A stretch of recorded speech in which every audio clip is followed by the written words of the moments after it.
जब हम अभी के समय से कई साल पहले की बात करते हैं तो हमें लगता है कि प्राचीन समय के लोगों के पास कुछ भी साधन नहीं थे, ना ही उनके पास कोई टेक्नोलॉजी थी, ना ही कोई डेवलपमेंट था। पर ये बिल्कुल गलत है। सच तो ये है कि ऐसे कई सारे आविष्कार हैं जो आज लुप्त हो चुके हैं। वैज्ञानिकों की लाख कोशिशों के बाद भी हम अभी तक ऐसे कुछ लुप्त हो चुके इन्वेंशंस को फिर से जीवित नहीं कर पाए हैं। हेलो दोस्तों, आपका स्वागत है हिस्टोरिया चैनल के एक और नए वीडियो में। आज हम कुछ ऐसे ही प्राचीन आविष्कारों को देखेंगे जो लुप्त हो चुके हैं और उन्हें आज तक दोबारा नहीं बनाया गया। Number 1, Greek fire.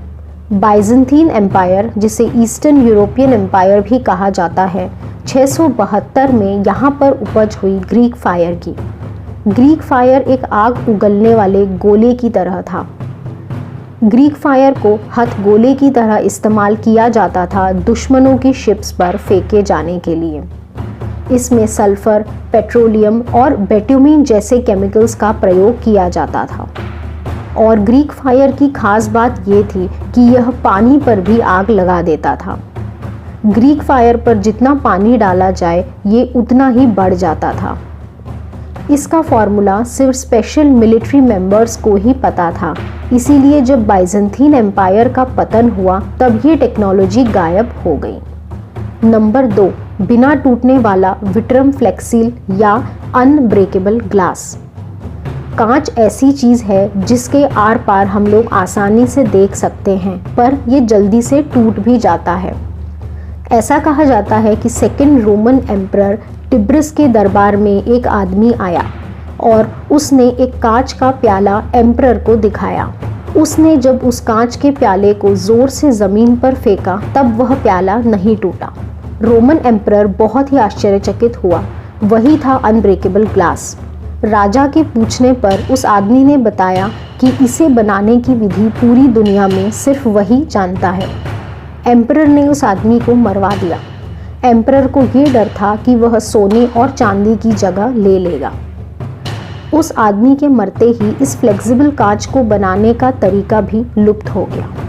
नंबर 3, लुप्त हुए आविष्कारों में सबसे बड़ा उदाहरण है डेमेस्कस स्टील का। कहा जाता है कि ये खास किस्म का स्टील इंडिया और श्रीलंका में पाया जाता था। इस स्टील से बनी हुई तलवारें खास होती थीं क्योंकि इन पर एक यूनिक पैटर्न होता था। ये बहुत ही मजबूत और तेज़ धार वाली होती थी। ऐसा माना जाता है कि ये स्टील जो कि इंडिया में ही मिलता था उसमें वेनेडियम और टंगस्टन के अंश होते थे, जिसके कारण ये स्टील इतना खास बन जाता था। ऐसे आयरन के ओर्स फिर कहीं नहीं मिले। नंबर 4 पर है नैनो टेक्नोलॉजी का इस्तेमाल करके बनाया गया ये खास कप। ब्रिटिश म्यूजियम में रखे इस अद्भुत कप का नाम है दी लाइकरगस कप।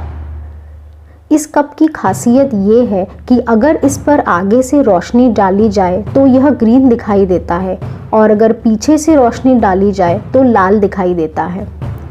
इस कप के अंदर सोने और चांदी के कई नैनो पार्टिकल्स मिले हुए हैं और इन्हीं सोने और चांदी के नैनो पार्टिकल्स के कारण ये ऐसा दिखाई देता है।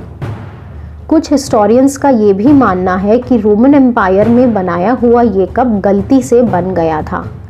सच जो भी हो, पर ऐसा कप फिर से दोबारा नहीं बन पाया। पॉइंट नंबर 5, आर्किमिडीज का एंशिएंट लेज़र।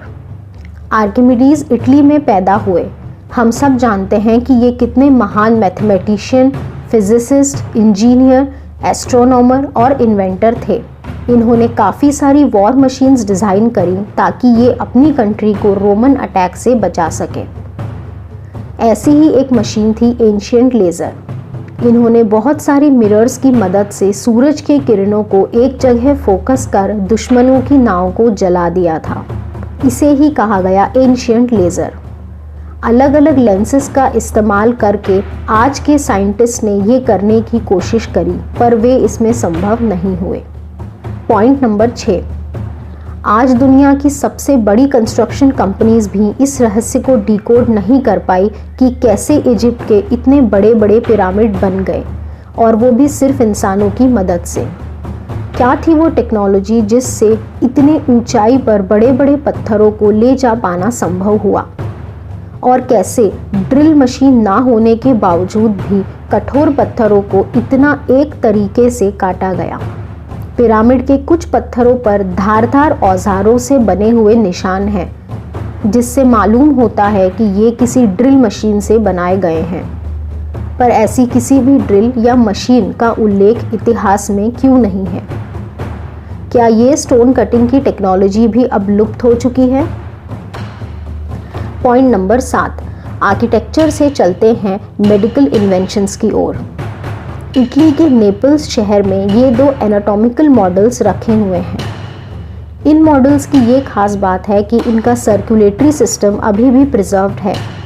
इसे बनाने वाले का नाम था राइमोंडो डी सैंग्रो और ये 18वीं सेंचुरी के समय बनाया गया था। ऐसा माना जाता है कि ये 2 उनकी सर्वेंट्स की बॉडी थी, जिनमें राइमोंडो ने एक ऐसा तरल या लिक्विड इंजेक्शन की मदद से डाल दिया था जिसमें धीरे धीरे मरने के बाद उनकी नसें खराब ना हो। पर आज तक किसी को ये नहीं पता चल पाया कि वो तरल पदार्थ या वो सीक्रेट क्या था। Point number 8, Antikythera mechanism. Late 2nd century में बनाया गया ये डिवाइस अपने समय से इतना आगे था कि आज के साइंटिस्ट मानते हैं कि ये एलियंस की देन है। एंटीकैथेरा सबसे पुराना कंप्यूटर है जिसे इनपुट देकर आउटपुट लिया जा सकता है। इस मशीन को एस्ट्रोलॉजिकल ऑब्जर्वेशंस के लिए इस्तेमाल किया जाता था। इससे सोलर और ल्यूनर एक्लिप्स का ध्यान रखा जा सकता था। जब इसे एक्सरे मशीन के अंदर डाला गया तो पता चला कि इसके अंदर भी वही मैकेनिज्म है जो घड़ियों के अंदर इस्तेमाल किया जाता है।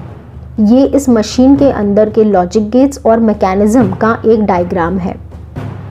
आशा करते हैं कि आपको हमारा ये वीडियो पसंद आया होगा। अगर पसंद आया तो लाइक, कमेंट और शेयर करना बिल्कुल मत भूलिएगा। मिलते हैं अगले वीडियो में।